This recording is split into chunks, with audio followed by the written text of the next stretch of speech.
साल था 1967। हिंद महासागर की गहराइयों में एक छोटी सी पनडुब्बी धीरे धीरे नीचे उतर रही थी। अंदर बैठे वैज्ञानिकों की सांसें थम सी गई थीं। वे एक प्राचीन रहस्य की तलाश में थे जो सदियों से लहरों के नीचे दफन था। अचानक सोनार पर कुछ अजीब सिग्नल आए। नीचे की तस्वीर साफ हुई तो सब अवाक रह गए।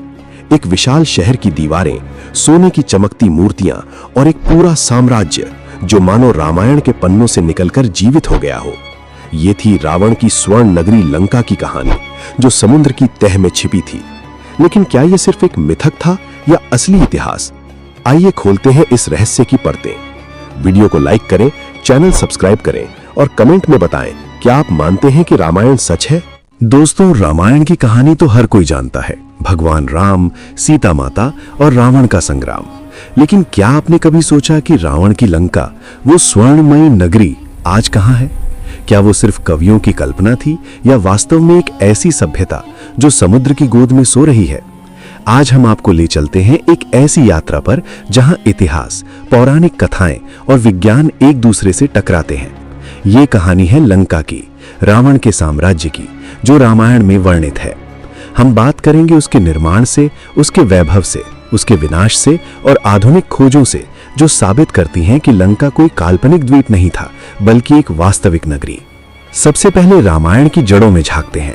वाल्मीकि रामायण जो हजारों साल पुरानी है, लंका को एक ऐसे द्वीप के रूप में वर्णित करती है जो दक्षिण में समुद्र के बीचों बीच स्थित था।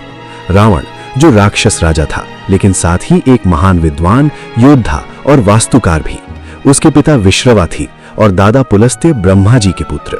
रावण ने लंका को अपने साम्राज्य की राजधानी बनाया, लेकिन क्या आप जानते हैं कि लंका का निर्माण किसने किया? रामायण के अनुसार लंका को विश्वकर्मा ने बनाया था, वही देवताओं के वास्तुकार जिन्होंने द्वारिका भी बनाई थी। लेकिन लंका की कहानी इससे भी पुरानी है। रामायण की सुंदर कांड में हनुमान जी लंका पहुंचते हैं और उसका वर्णन करते हैं। सोने की दीवारें, रत्नों से जड़ित महल, ऊंचे ऊंचे द्वार और चारों तरफ समुद्र की रक्षा। लंका एक त्रिकूट पर्वत पर बसी थी जिसके 3 शिखर थे। शहर की योजना इतनी उन्नत थी कि आज के आर्किटेक्ट भी हैरान रह जाते हैं। सड़कें चौड़ी, बाजार भव्य और सुरक्षा ऐसी कि कोई दुश्मन आसानी से घुस न सके। रावण के महल में 1000 खंभे थे और हर कोने में सोना चांदी की चमक। लेकिन लंका सिर्फ भौतिक वैभव की नहीं थी, ये ज्ञान का केंद्र भी था। रावण शिव भक्त था और उसने वेदों, शास्त्रों और ज्योतिष का गहरा ज्ञान अर्जित किया था। उसके पास पुष्पक विमान था जो आज के हेलीकॉप्टर जैसा लगता है। अब आते हैं लंका के इतिहास पर। रामायण से पहले लंका कुबेर की थी, धन के देवता। कुबेर रावण के सौतेले भाई थे। रावण ने तपस्या से ब्रह्मा जी को प्रसन्न किया और लंका को कुबेर से छीन लिया। फिर उसने इसे और भव्य बनाया। रामायण में बताया गया है कि लंका दक्षिण भारत से दूर समुद्र में थी। आज के भूगोल से देखें तो ये श्रीलंका हो सकती है, लेकिन कई विद्वान कहते हैं कि प्राचीन लंका इससे भी दक्षिण में थी, शायद मालदीव या इंडोनेशिया के पास।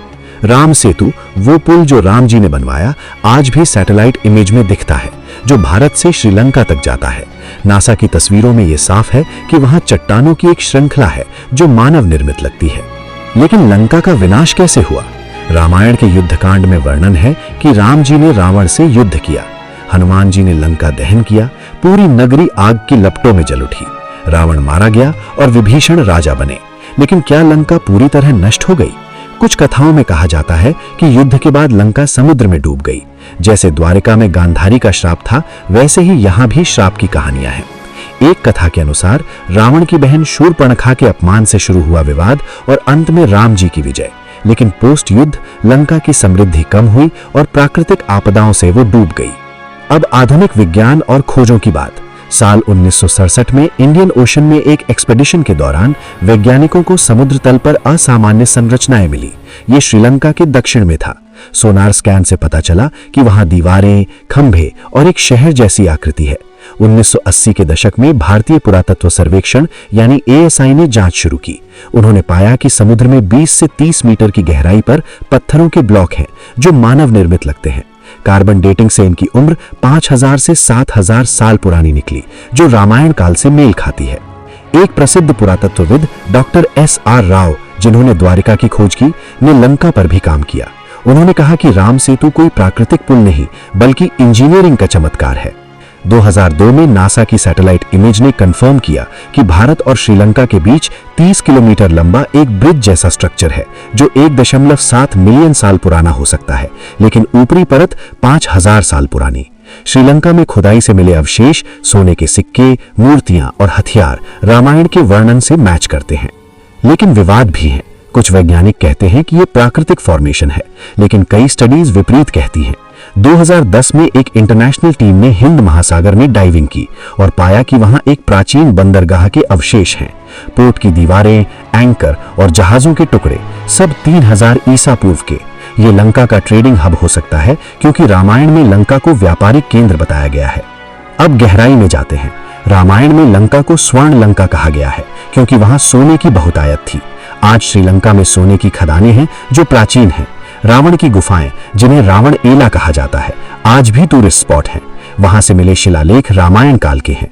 एक थ्योरी है कि लंका इंडोनेशिया में थी, क्योंकि वहां रामायण की कहानियां लोकप्रिय हैं और समुद्र में डूबी सभ्यताएं मिली हैं। लेकिन मुख्य धारा श्रीलंका को ही मानती है। श्राप की कहानियां। रामायण में रावण को कई श्राप मिले। एक था नल नील के पिता का कि उसकी नगरी डूब जाएगी। युद्ध के बाद विभीषण ने लंका संभाली, लेकिन कलयुग में वो डूब गई। पुराणों में कहा गया है कि समुद्र का जल स्तर बढ़ने से कई प्राचीन शहर डूबे। आज क्लाइमेट चेंज से हम देख रहे हैं कि द्वीप डूब रहे हैं। शायद प्राचीन काल में भी ऐसा हुआ। खोजों का सिलसिला जारी है। 2020 में एक सबमरीन मिशन में श्रीलंका के पास समुद्र में एक विशाल दीवार मिली, 10 किलोमीटर लंबी। एक्सपर्ट्स कहते हैं कि ये लंका की बाहरी दीवार हो सकती है। अंदर से मिले पॉटरी और टूल्स 4500 साल पुराने। भारतीय सरकार ने राम सेतु को नेशनल हेरिटेज घोषित करने की कोशिश की, लेकिन राजनीतिक कारणों से रुका। यह स्टोरी सिर्फ इतिहास नहीं, बल्कि आस्था की है। लाखों लोग राम सेतु पर चलकर श्रीलंका जाते हैं। अगर आपको लगता है कि रामायण मिथक है, तो इन खोजों को देखिए।